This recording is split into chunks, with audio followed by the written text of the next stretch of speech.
The Target 12 investigators, a new report questions why Rhode Island state budget is growing so fast. 12 News politics editor Ted Nesi sat down with the expert behind the report and joins us with what taxpayers should know. When the state budget exploded in size during the pandemic, Rhode Island leaders insisted it would shrink back down once federal relief money ran out. But this report makes clear that hasn't happened.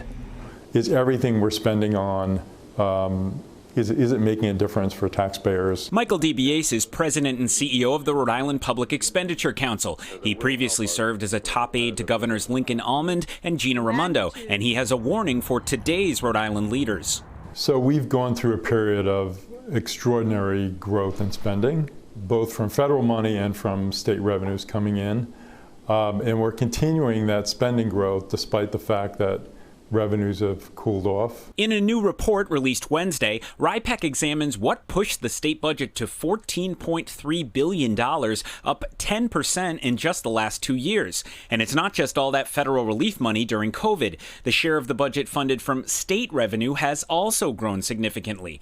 In 2019, the year before the pandemic, state-funded spending was $3.9 billion. By 2022, that figure had climbed to $5.2 billion, and it took off again in the last 2 years, now standing at $5.8 billion. That's well above the rate of inflation. Do you think lawmakers understand how much they've been growing spending beyond just the basic growth in the economy? I'm not sure. I think that, because particularly Medicaid and Health and Human Services has been going up so much, it looks like the budget is tighter than it has been. We've increased, for example, Medicaid by 60% over the last 7 years. That's a massive increase. What have we got for that? And with Rhode Island now spending nearly $5 billion a year on Medicaid, DBA says lawmakers should be asking more questions. There's all kinds of very complicated structures that keep us from knowing where is the money being spent? Where is it going?